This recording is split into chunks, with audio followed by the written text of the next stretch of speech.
Okay, Saints fans and who that's from all over the world. This is Kyle T. Mosley of the Saints News Radio Network. I am here tonight with the Crescent City Connection. A couple of the guys are coming in a little bit later on to the show. But right now, I have Coach Rick Gailey from SportsNola.com, as well as the Three Tailgaters, as well as from the coach's office. I apologize, Coach. How you doing? Hey, it's rough right now on all of us, LT. I guess with all the dust and pollen, and it's raining one day, and then certainly in our area here, we had a rough week rain-wise last week, but it was cooler, and then this week so far it's 95 degrees. So it stresses your system all the time. It sounds like you got a little bit. Well, yeah, it's been raining here in Houston quite a bit as well, but unfortunately, I would love to say it's the weather, but it's more like some fish went down the wrong way. But oh, okay. Oh man, but anyway, Coach, the Saints and the Steelers had their little to-do last week in the Superdome. It was the debut of the Saints in the Superdome. They hosted Big Ben and Antonio Brown, and it wasn't pretty. And no. It wasn't pretty at all, right? Not at all. No, my goodness. We're always looking for something to try to be encouraged about, and because that's what you're looking for mostly in the preseason is some kind of hope. Something that you could look forward to, but that was a very, very poor exhibition last week in what is supposed to be the real dress rehearsal for the season.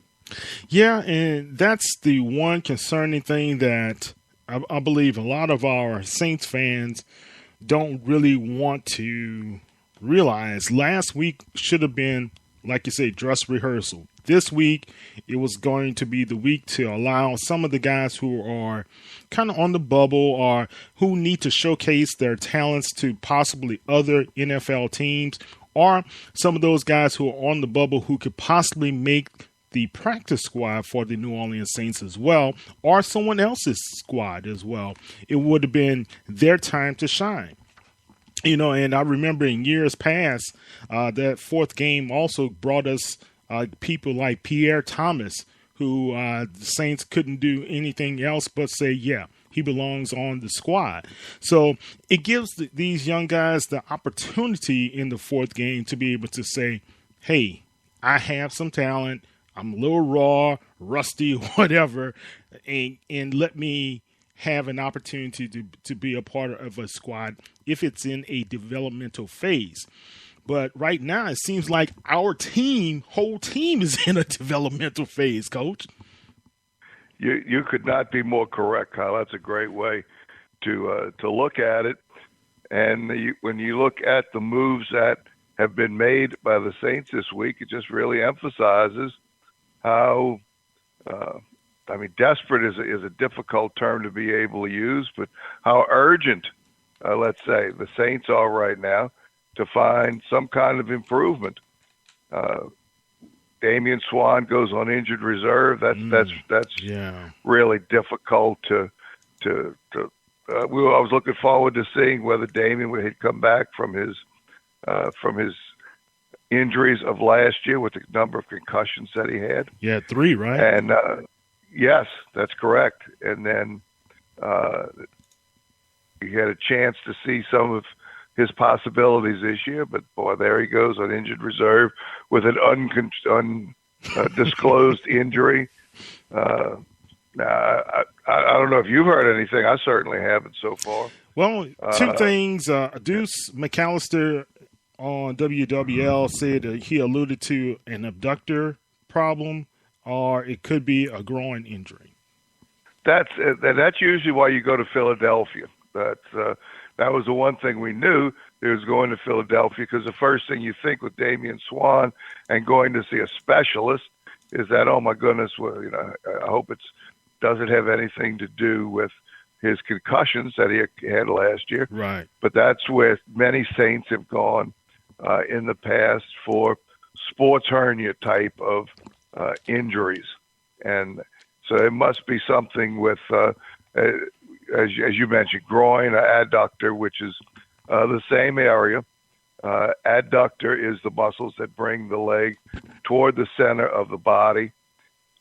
Abductors are on the outside of the leg and move the leg away from the body. So that would make a lot of sense. It would be something in the groin, sports hernia type area, which would be the lower abdominal area as well.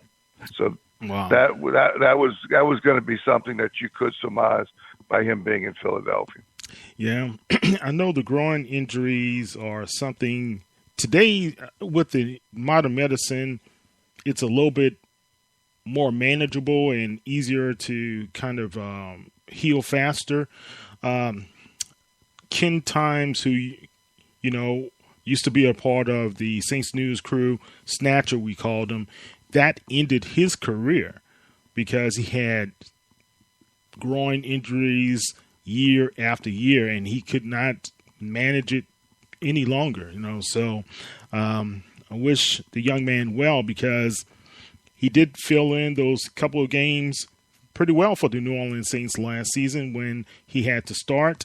I was looking forward to see what he was going to be able to contribute as well this season. So the Saints still have Crowley. They still have Devontae Harris, as well as P.J. Williams, who are out there. And hopefully Cortland Finnegan can be able to make his claim to be on the New Orleans Saints roster right there. Let's kind of stay with the cornerbacks there and defensive backs, Coach.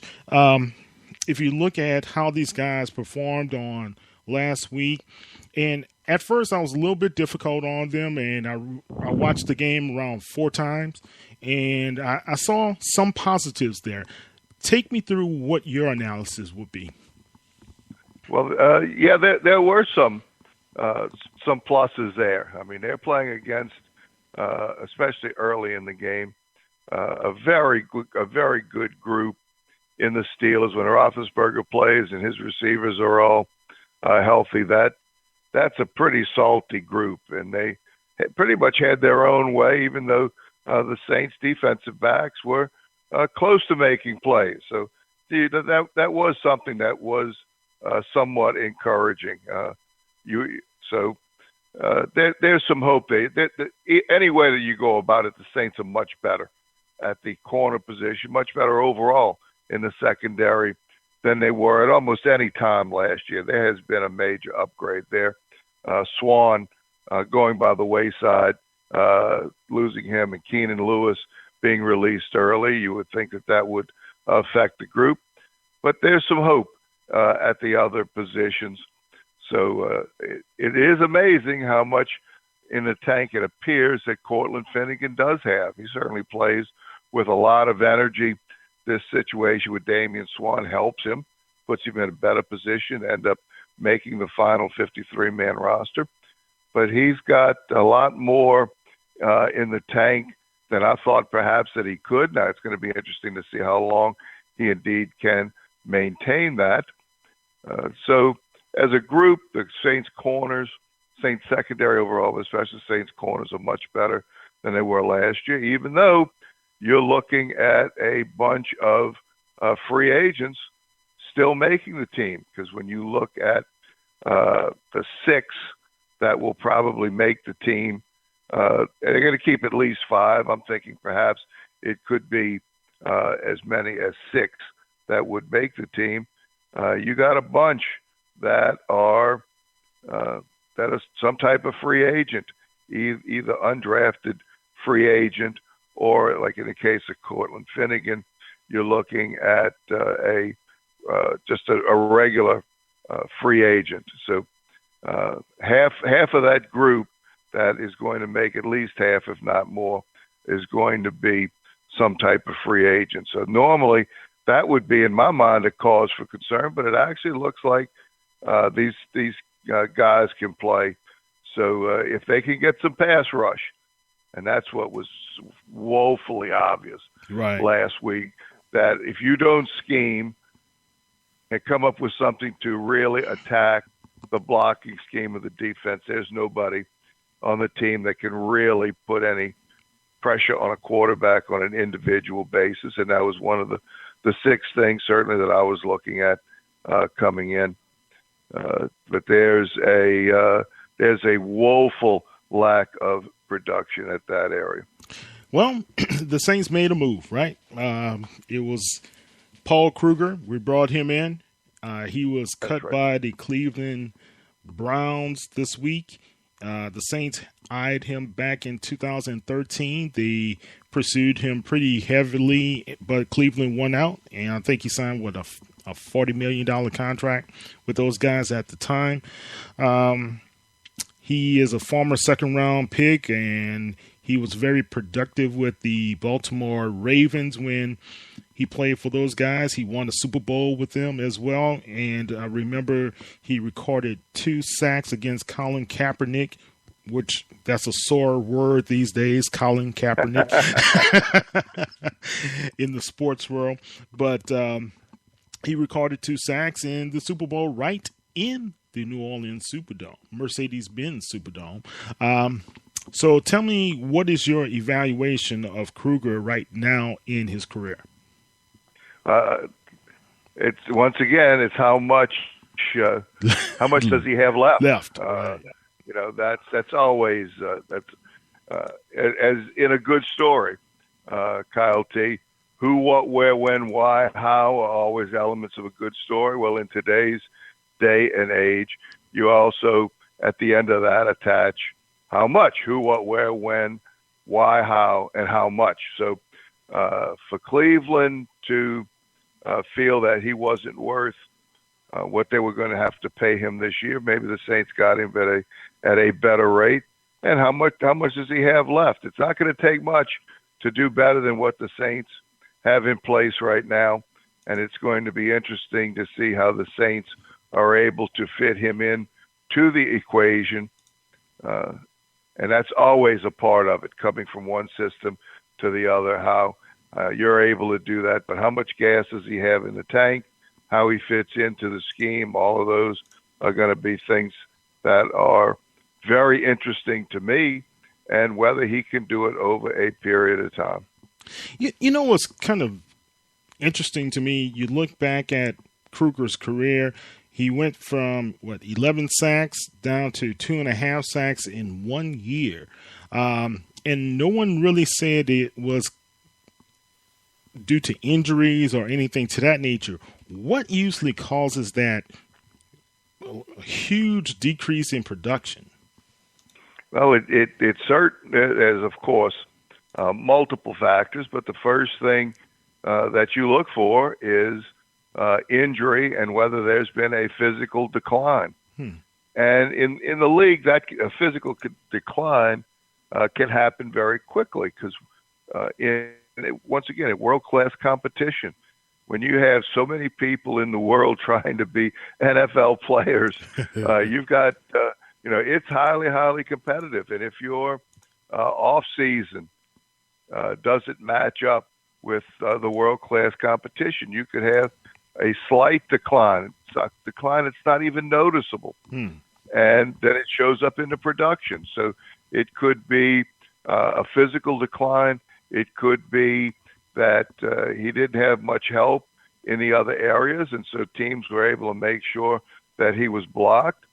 Or it could be he just had an exceptional year because you're looking at 9 sacks in 2012, and then, as you mentioned, 2013, 4.5 sacks, 11 sacks the next year, and then last year, 2.5. So he's been up and down when you look at those years, 9 to 4.5 to 11 to 2.5. So maybe this should be on the uptick when you look at that particular chart. Yeah. But it's let's face it, if a team like Cleveland gives up on you, that certainly has me scratching my head. But it doesn't always mean that, and maybe that's why Cleveland's Cleveland, because they give up on the wrong guys. You never, right. you don't know that either.